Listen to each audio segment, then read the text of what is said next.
Welcome back, tankers, to another episode. Today we are featuring the 113. And just to remind you guys, at the very end of this video I will be showing a little tank review with the armor and my loadout that I'm rocking with my crew and equipment and all that good stuff. So if you guys want to see that, you can just skip to the end of the video and you'll find it. But some good gameplay. I would stick around. It'll show you what this tank is really capable of doing. And it's a lot. So we are going to take over this position over here with this tank. We have enough speed. If you have the speed, then you should definitely try to take this position over on this map, and because it will pretty much guarantee you, if you win this corner, that you can go down the entire 9 line without any problems. Well, close to little problems. So the first people we're going to run into over here is an FE-4202, a couple tank destroyers, and a stockade. And so right off the bat, we're just going to start popping some damage into these guys.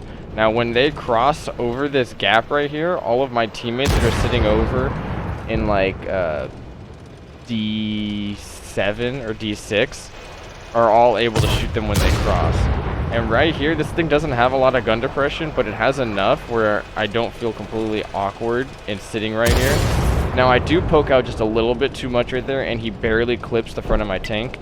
So I am going to adjust right here. This is the stockade dumping his clip into me. I'm nowhere near afraid of his shots. There's no way he's going to get through me. I've got 290 millimeters of armor on my turret. It has a very good turret and a decent upper plate. So when I'm right here, hold down, these guys are just going to have a super hard time digging me out. Now, I do have just enough gun depression so that I'm able to just keep popping shots into him. I want to take that guy out of the game. One less gun to shoot at me. And now we just got to work this Tiger 2, this 140, and this FV.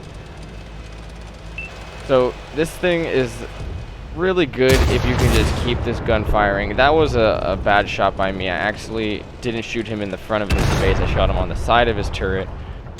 But now I don't even need premium to get through the front of the Tiger 2. And this FE-4202 and all of these guys are just gonna have, that one goes into my top patch.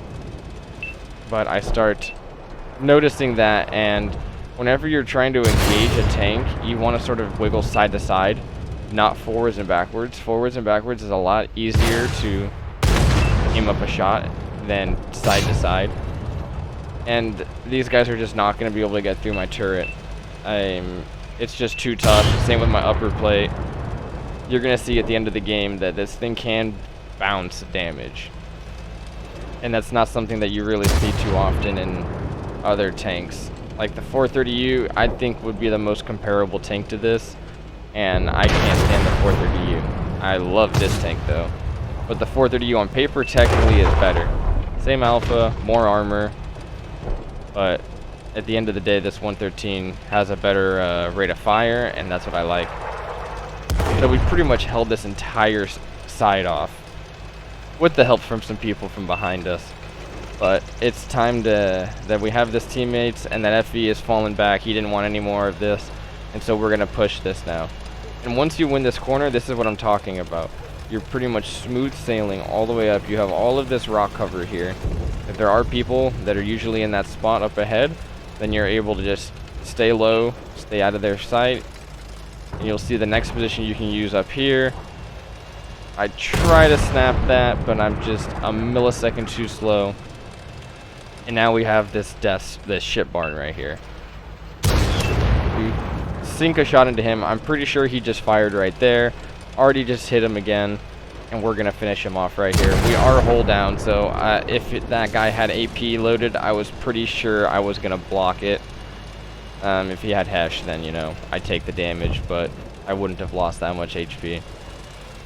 The FE sinks one more shot into us, but that's gonna be the last shot that he gets into us, because now he's getting pinched from both sides. I didn't want to go rushing around this corner because I don't have any cover out there in front of me. If you're looking, there is nothing. It's just a barren open wasteland. And there are a lot of tanks out there. And I wasn't ready to get caught off guard by this. But the FV, I couldn't tell which way he was looking at, if he was going to pop over that ridgeline or if he was looking the other way. I now realize he's facing the other way. I slap a shot into him. He bounces right off of our upper plate right there. Very well angled. And then on the move, doesn't even matter. This thing has pretty good gun handling. And just slap it right through the front of his turret, right below his gun. That is the weak spot in the FV-42, is right below its gun. Very weak.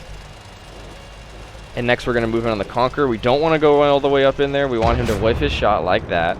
And now we're going to go up in here and we're going to whiff our shot. But we back up just enough time so that he bounces off our upper plate. And we're going to aim this one a little bit better. We do get smacked from the 705 over there, so we're going to get down low as fast as we can. We're going to make ourselves right. Whenever you're pushing anything, you want to always make sure that you have somewhere to take cover when you're going to be pushing. Now I am going to smack into this dead tank because I couldn't see him through the tree because I'm a potato. And we're just going to keep moving up this.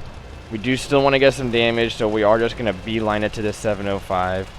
We've had a great game so far, and I really want just a little bit more damage. That'd be great. But as soon as we get over here, we're aiming the shot up, and he just another millisecond before we were ready to shoot it, and he gets taken out.